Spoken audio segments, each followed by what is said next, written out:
This is the LPG Podcast Network. Iba't ibang kwento ang matutunghayan sa ito ang Confessions.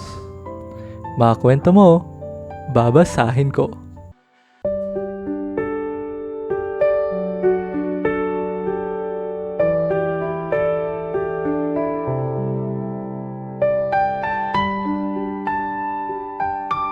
Have you ever experienced fate crashing into your life when you least expected it?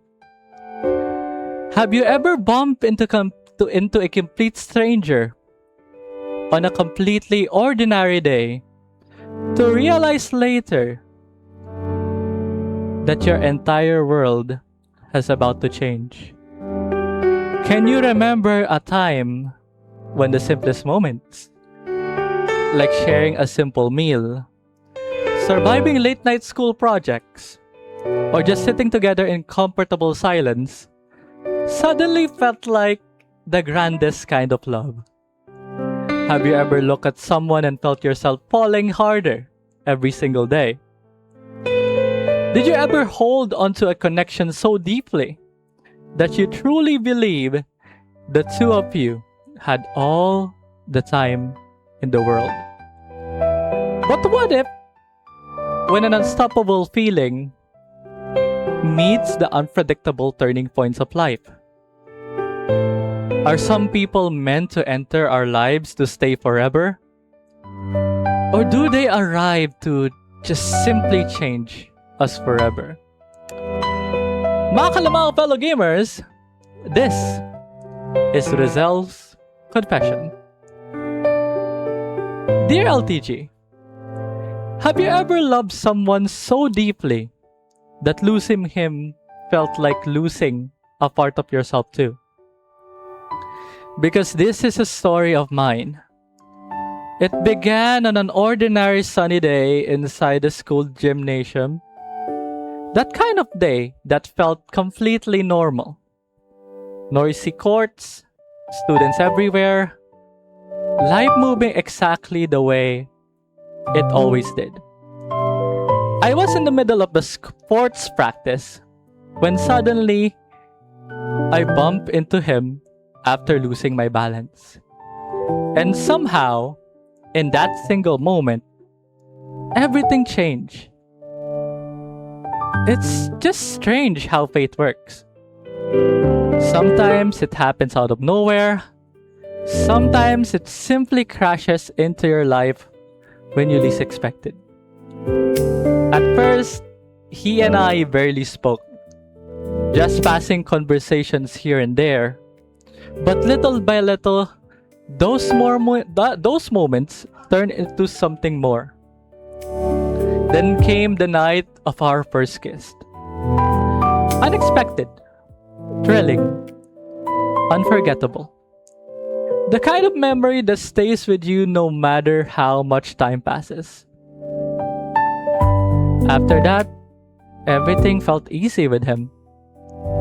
He helped me survive statistics, and I helped him finish his programming projects. He and I spent late nights together, laughing over the smallest things, sharing dreams, sharing silence. And somehow, even the simplest moments became my favorites. Like when he would bring me to my favorite fast food place and order my comfort meal without even asking, chicken fillet, a la king.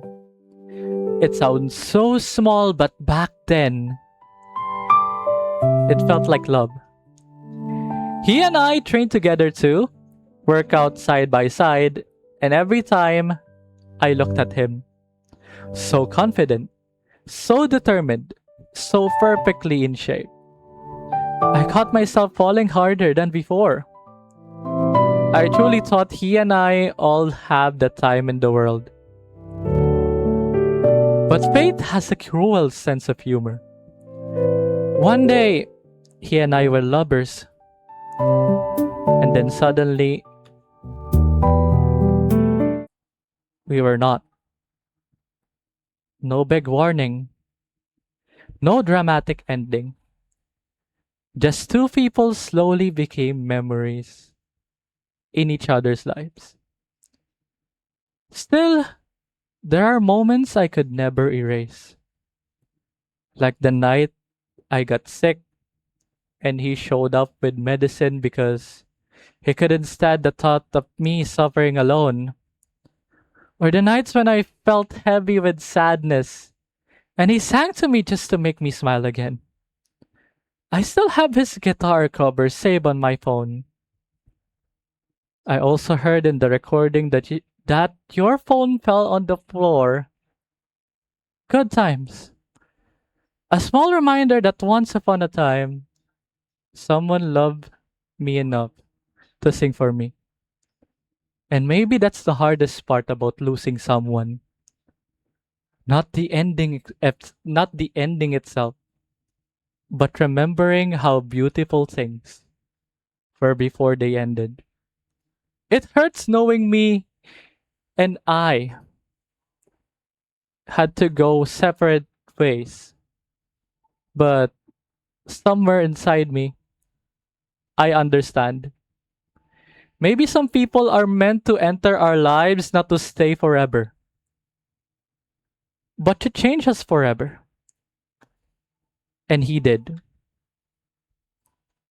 Postscript, I still have that guitar cover. Maybe someday, if curiosity ever finds him again, he'll listen to it and remember us too. Because even if our story didn't last forever, it gave me some of the happiest years of my life. And for a while, he and I were insufferable. LTG, if you're ever curious about the song he sang for me, it was first by Lucy Rose. Thank you, LTG, for giving a platform where I can submit my confession. This is Rizal, and this is my confession. I wanted to hear those words from you that I know you're too scared to say. I haven't wanted those words before. It's the first time.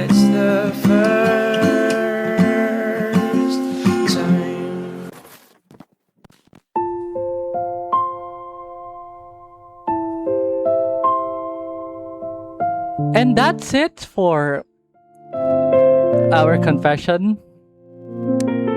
Napakinggan niyo po ang first cover ng kanyang boyfriend, ex-boyfriend, na pinadala ng ating letter sender na si Rizal.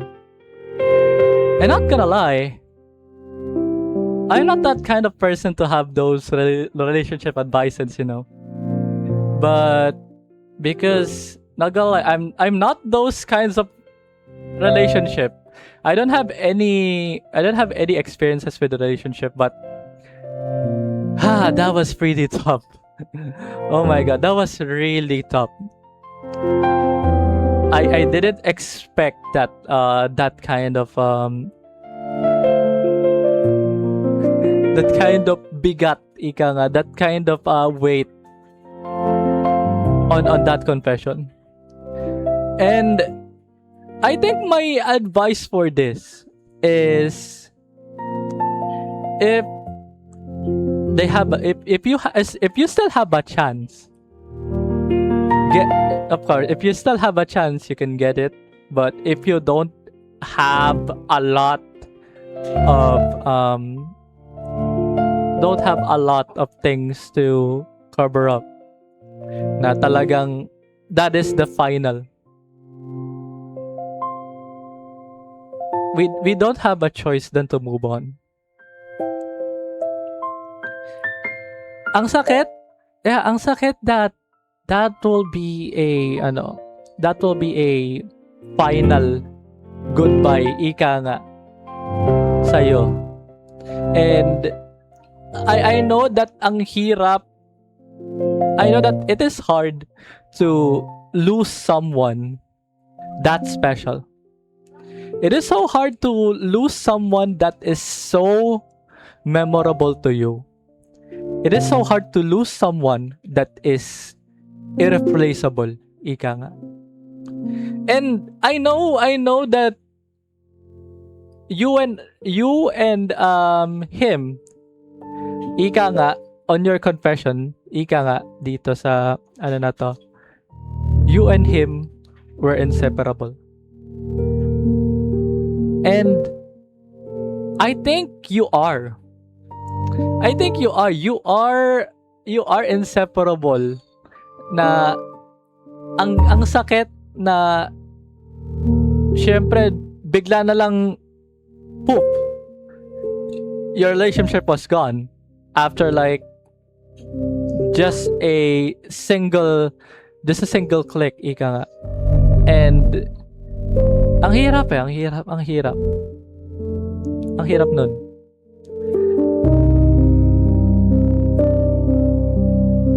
Ayoko magsabi ng I think ayoko magsabi ng relationship advice dito, pero sa mga nakikinig ngayon sa itong confessions, you can comment our thoughts sa Cool FM chat on the right.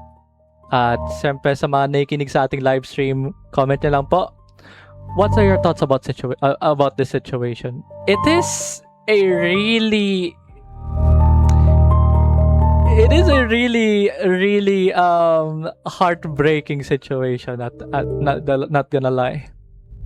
It is ayoko magsabi. Yeah. Aray talaga. Anyways, sa mga nandito sa Cool FM chat, may gusto ba kayo sabihin? Ay, yan. Sa mga nasa Cool FM chat, may mga gusto ba kayo sabihin ngayon? Is there anything na pwede kayong makapagbigay kay Rizal? And I think at the moment na narinig ko talaga yung istorya niya, it is the first time and it is the goodbye na yun na lang. As in, yun na lang. Ayan, sabi daw ni Staros in here, one say, grabe. Yeah, it is that kind of yeah, seryoso. It is that kind of sobrang bigat, ika nga. Yeah, I know that's na sobrang bigat ng nangyari, na it is kind of distressing, na ayaw kasi mag-advise, pero if talagang wala nang mapupuntahan yung ika nga relationship nyo, the best way is to let him go. The best way is to let him go. The best way is to let that set free. And the best way is the memories. Ika nga, the memories will still stay. The memories will still stay. The memories will still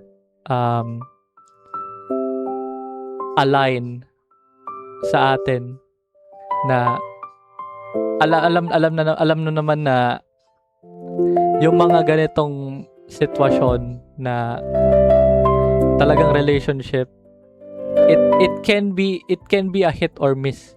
Ika nga, it can be a hit or miss for everyone, for every single thing. Not gonna lie, actually, na ang sakit, oo, pero kailangan mo na talaga siyang bitawan eh. Kasi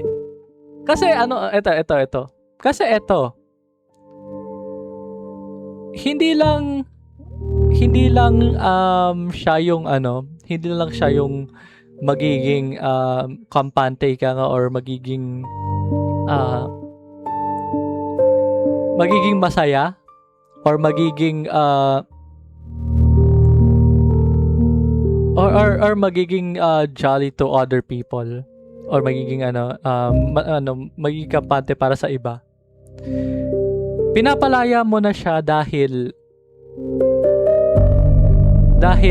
iba na yung magiging tingin mo sa kanya. It's either probably you can make it as a friend, you can make it as a really good best friend if you want to.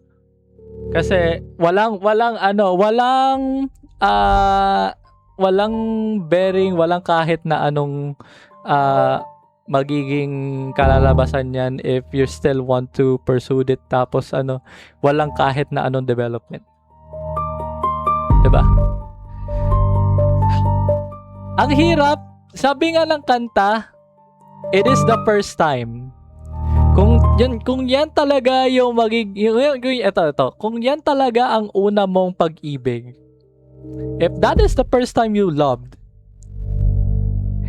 hindi lang yan yung mamimit mo in your lifetime. That thing will not fade away, but the memories is in, the relationship will fade but not the memories, and it will last a lifetime. And of course, your experiences na madadala mo on your future relationships, that will be a really good 180 ika nga. Kung na-pull up mo yun, that will be a really good 180 if na-pull up mo talaga yun. And wala na akong masabi na I know it hurts. Lahat naman nandito talaga sabi nga ni Staros, how may I dry those tears? Yeah, it is so hard. It is so hard na ganun na lang. As in, ganun na lang kalala, ika nga, ganun na lang kasakit na mawalan nga ng jowa, ika nga. And ang mas masakit pa doon is hindi mo pa mapakawalan. I don't have any words for that, na kung hindi mo pa rin siya mapakawalan, I hope I hope, Rizel, na napakawalan mo na siya. Kasi if you didn't still let it out, ika nga, wag naman sana you can be crazy about him. Yan ang ayoko. Yan ang magiging ayoko talaga.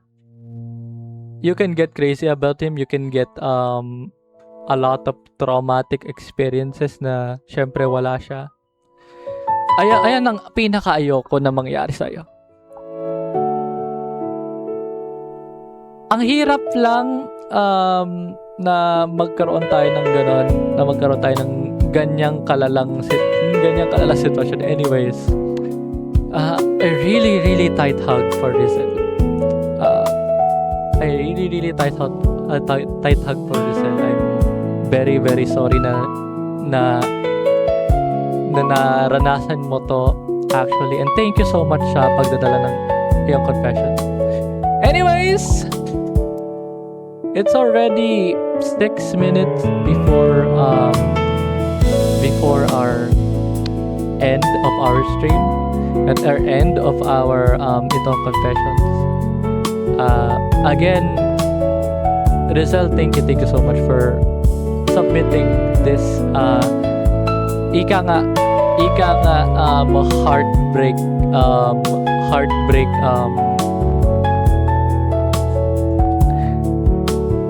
letter. Ganun. Heartbreaking letter. Yon, heartbreaking letter. And alay. Like, ala talaga. Ang sakit. Ang sakit eh. Anyways, ayan po ang kwento ni Rizel para sa gabing ito. Paalala lang po na bukas pa rin po ang ating confessions form para po sa inyong mga kwento. Bisitahin lamang po ang ltg.network/confessions at mag-email lamang po sa confessions@ltg.network. Again, mas mahaba, mas maganda. Speaking of mas mahaba, mas maganda. Speaking of that, next week, ito ang pinaka magandang sorpresa para sa inyo. Next week, it will be a 2-hour special. Next week, it will be a 2-hour live stream special. I think, dahil naglalag ang ating TOC, meron tayong problema sa ating Red 5. I think kailangan muna naming mag-troubleshoot ika nga. Dahil I think makaka-apekto din to sa sa mga ibang shows ng Cool FM na yung The Storyline ika nga. And again, etong next confession natin na to. It will be 8 pages long. And it will be a really, really long kind of stream. So probably ipuputol-putol ko yan on segments. Pero I will cut it on the bod. Okay, magalala. And again, sabi ko nga medyo pagpasensya nyo na ako sa technical difficulties earlier. Nagkaroon nga, sabi nga 'di ba, ito ang black screen. So hindi siya ito ang black screen, ito ang audio kamo. Ito ang audio. It is just an audio. Na talaga na ewan ko na kung ano nangyari earlier, pero bakit naging audio? Kasi gumana naman yung video ko earlier. Hay nako. Anyways, bati muna tayo sa mga watching ngayon. Si Yukine, si Timmy Gaming 1, thank you so much for watching. Kowa, Sashi, si Aren, si Elisa, hello. Pagpasensya niyo na medyo lag tayo. I think itong confessions natin for next week, I think I need to make a test broadcast next time. Sa mga nandito ngayon sa ating Discord, maraming salamat sa mga nandito ngayon. Syempre si Carlos, si Jay, Jumong, Mika, Tora, si Starus, si Mido, ang ating transmitter transmitter engineer na si AJ, at syempre ang ating best friend Everett, si Meps, of course. Anyways, it's already 8:29 p.m. So again, that was Rizel's confession. Again, sa ngalan po ng TGO and Entertainment at LTG Network Philippines, maraming salamat po sa pagtutok sa itong confessions. Again po, ako pa rin po ang inyong generic gaming VTuber na si Laro Tayo Gaming.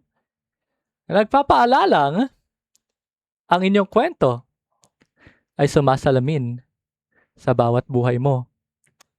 Maraming salamat po at magandang gabi sa ating lahat.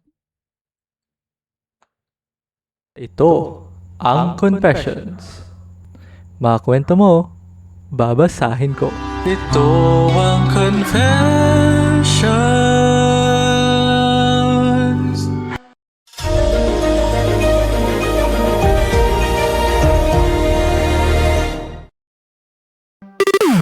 This is the LPG Podcast Network.